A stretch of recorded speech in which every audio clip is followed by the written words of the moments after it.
Okay, Ryan, thank you so much today for being here. Of course, Ryan has been in politics since 2005 and he has known and a reputation as a bipartisan problem solver, which we have seen.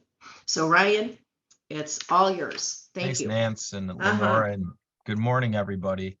What I thought I'd do is just kind of give you an update since our last call we had.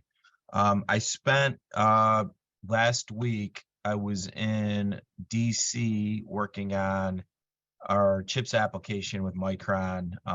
An important piece of the puzzle is, you remember when we're competing for the project, we're competing locality to locality, state to state, and then the United States was competing with an investment in Singapore.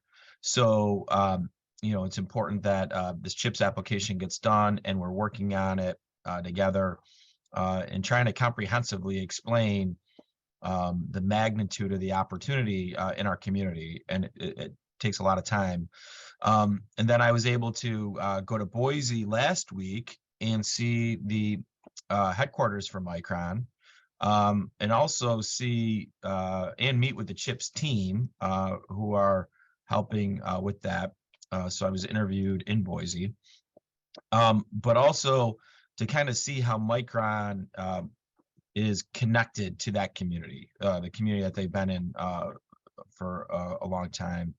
And, my first observations are we have no clue what's coming. That facility is massive. On a scale that you're just not used to. And it's going to be about a fifth the size of our campus. Also, Micron, you can't go on the streets of Boise and downtown, and they have a very impressive community. It's beautiful. I would encourage people to visit. Without seeing Micron, right? You just can't. Buildings are named every which way. You see the Micron polos everywhere. Some of the people I've met in New York, I saw randomly on a Sunday when I flew in there before they even met with me the next day. And it was just, it was really, really nice. Very clean city. When we talk about center driven development, that they are developed in a great way. And then we had lots of meetings, right? So they showcased, some of the things that were interesting in their community. I met with the mayor of Boise as well. They have a river, the Boise River, which it goes through their downtown. We have certainly lots of water. The Loop the Lake Trail. They call it the Greenway Trail. It reminds me of our Loop the Lake Trail. But they've been able to do things that we quite frankly haven't. They've been able to kind of develop a little bit more around their water. Not that the Boise River is an impressive water. It's not clean or anything. It's just water. And communities take advantage of water, do well. They have a great museum that I got to spend some time in and see some of the history of the state. And Micron's embedded there, right? When you look at their corporate history for the state of Idaho, they talk about Micron. And so then I met with a lot of different housing developers and just talked about what they're doing. Human service wise, met with some of the folks that work on their homeless issues, work on some of their inclusion issues.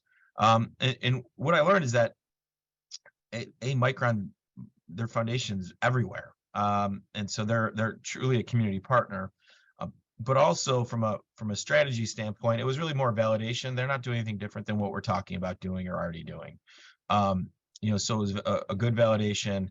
I met with their universities and their workforce consortiums. And so we just need to do it and do it at scale. But the two communities are really connected. And that's really cool because how it's going to work is Micron does research and development in Boise today. They're building a fab in Boise even before our fab starts right now. And that fab is where they're going to transfer the R&D on their newest technology and then make it and test it. And then once it's ready there, they're going to then send that technology to Syracuse and Onondaga County to produce it at scale. So literally our communities are connected. The success of our communities are connected moving forward.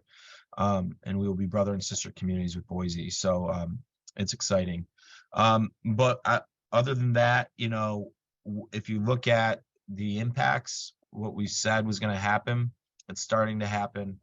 You're starting to see some of the speculative buying. You're starting to see some of the industry partners, IBEW raised their wages, double their wages yesterday to attract talent. You saw Weitzman buying a golf course in Oswego County, right? He's not spending that money if it wasn't for this. You're seeing all this start to happen, and the Micron impacts are happening. I met with really the two largest national developers recently, and they're looking to plug in and get in the game here. And so that's happening organically. More housing starts related to multifamily coming online, which is good. We need them to happen. We need them to happen soon, and so we can meet the construction workforce needs in short order. And I know that there's more coming online as well. We announced more planning grants for communities to upgrade their plans and look at their zoning. And so that's moving along quickly. We rolled out our countywide comprehensive plan, and that's going to the legislature for adoption. So we'll have that blueprint to work off of, and that will be something that we use as a guidance for funding too, moving forward. And also, the city of Syracuse has done a housing study. We are using the same vendor for a countywide housing study. I was briefed on the city housing study. It's very interesting. Where they're encouraging, flexible dollars to go into certain neighborhoods, and state and federal dollars have more strings attached to them to go in other neighborhoods. And, countywide, our study will be different to assess the needs and what they see, the health of the existing housing stock as well. But very good firm. I think we made a good choice there, and are looking forward to that as well. And as that's taking off and going. And then one other thing, another project just to update everybody on is related to the aquarium project. Our design team has been in place and working on designs. We have picked an operator. They operate the St. Louis Aquarium and a aquarium outside of Dallas. We are at the legislature now acquiring the land at the Inner Harbor, and our environmental review is done on that land. So really what the next steps will be, we'll probably have some, I don't want to call it preliminary design, but more like halfway through designs for the community to look at later in the summer, and then final design in the fall, and then construction will start on that. So that project's moving along nicely, and we're excited about that as well. But happy to take questions, Nance. So far we only have one in the chat. What is the best way to get an industrial listing close to the site in front of the contracts for suppliers that will be coming in? Is there a list? So somebody's trying to do my job and talk to companies. I have a list. You're not getting it. If you have a site, so this is what, if you have a site, specifically if it's zoned industrial, reach out to Isabella Harris in my office. That's important. But we are, we're a little protective of what we're doing because we're putting together business deals, right? And so we've acquired property directly across the street for tier 1 supply chain companies. We have other property that we control, but there's going to need to be more. And so if you have those, let us know. You're going to have part of the problem with supply chain right now is until they have purchase orders from Micron, the scale of what their investment might be is unknown. So it's a little bit of challenge. They'll be here because they have to be here. But if we want them to do more and invest more. Micron's going to have to drive that through business relationships. And that likely will happen later this year after the CHIPS Act grant is made. I've met with Taiwanese and Japanese delegations, and there's going to be companies coming here from Taiwan and Japan, as well as other parts of the world. But they want to see, the process mature a little bit. But if you have properties that are industrial zoned, communicate with Isabel so we can have our economic development team showcase them. And I'm going to SemiCon West in July, and we're hosting supply chain events actually in partnership with Boise, Idaho. And so if you have good sites, and we think they're good too, we'll show them, at those as well. Thank you. The next question in the chat is, what large national builders are coming into town for residential Micron growth? So right now, the large folks, I'm not going to give their names because I don't know what kind of relationship they're working through. They're looking more at not single family development. They're looking at some of these center driven developments that we've been talking about, and really partnering with some local folks. I think you're going to see waves of investment. I do believe that from a building standpoint for single family housing, your first wave will probably be closer to 2025 into 26, when you see Micron really hire. And then, these folks will start to come into the community and then look at what inventory is there, and naturally some of them are going to want single family homes, and they'll be able to afford them, right? So I think part of the challenge right now in our market is you can't build for under $500,000 really, and so there's only just so many people that can afford it, and so these folks all could afford that. So I think that's when you'll see that development. But right now, when you think about the mixed use, the multi-use, center driven type development that we've been really advocating for, that's right in the sweet spot. I will share one name's out there with another project, but the firm that's doing the developmental center in the city, is it Landmark? That firm is looking elsewhere, because they're already here. It makes sense for them to do more, and they're a larger firm out of Long Island, New York City. Yeah. Let's see. What was decided on giving tax rebates incentives to the developer that was building apartments near Radisson? I don't think they're going to get a pilot. And the one of the things we're struggling through is we need the units. Everybody's saying you need the units, but how do you incentivize them?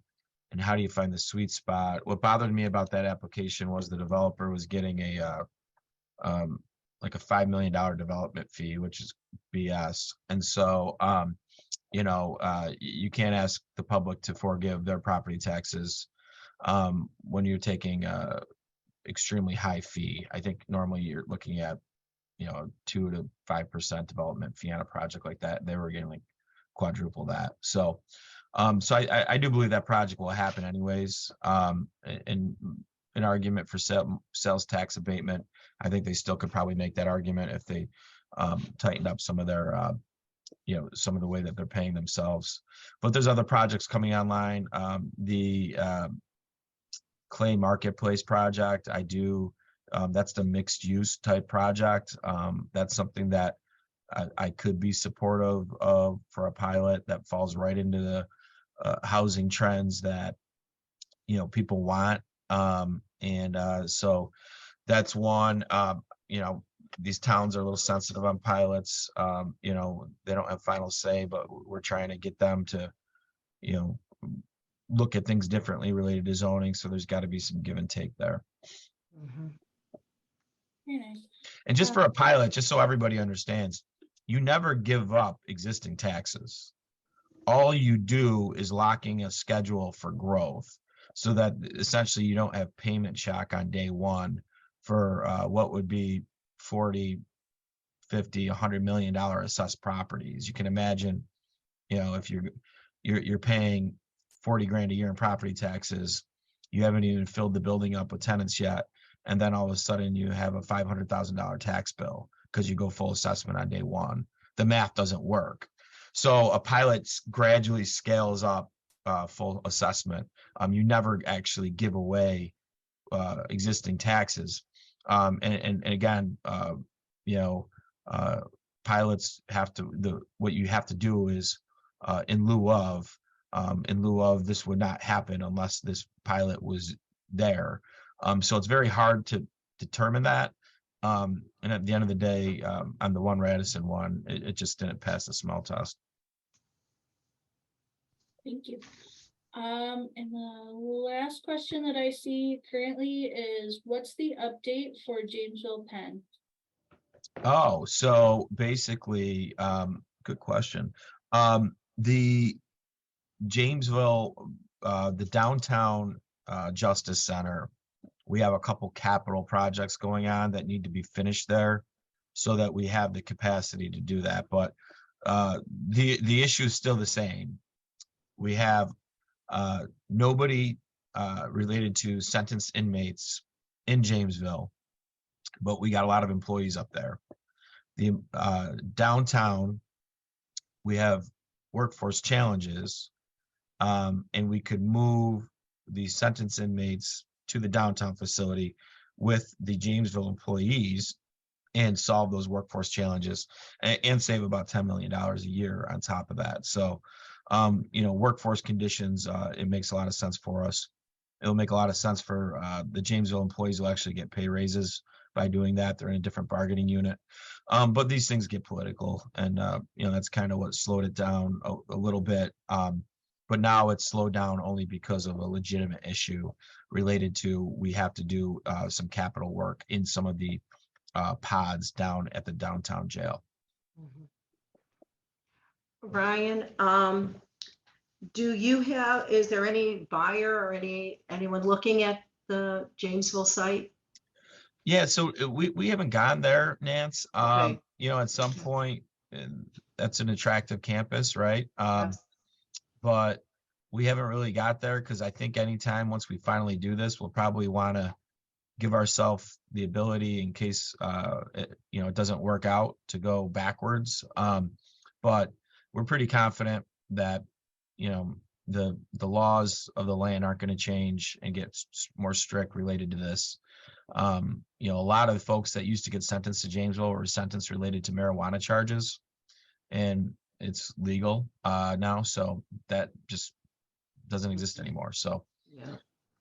And Shoppingtown and Great Northern, any updates on that at all? yeah, we got good news related to Shoppingtown. The Sears building, there's a buyer.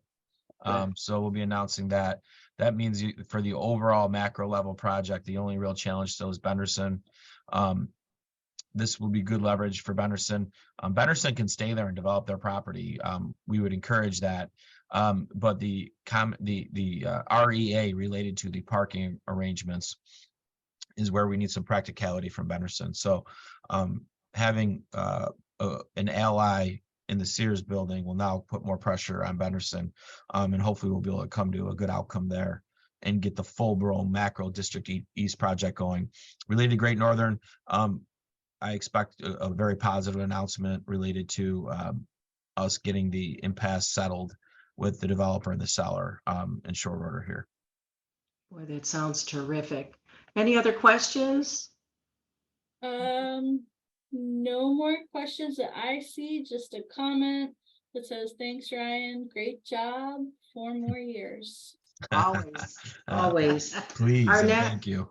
Our next update will be right after 4th of July, July 6th. So we hope that you come and visit and come to these Zoom meetings. Also remember that this is also recorded. So a lot of the realtors, I think, at their leisure end up seeing this afterwards when they have more time. So we thank you so much, anyone who has come and taken their time. And Ryan, we always appreciate all your input. Anything you think we can do, we're here for you. So thank you so much, Thanks, folks. everyone.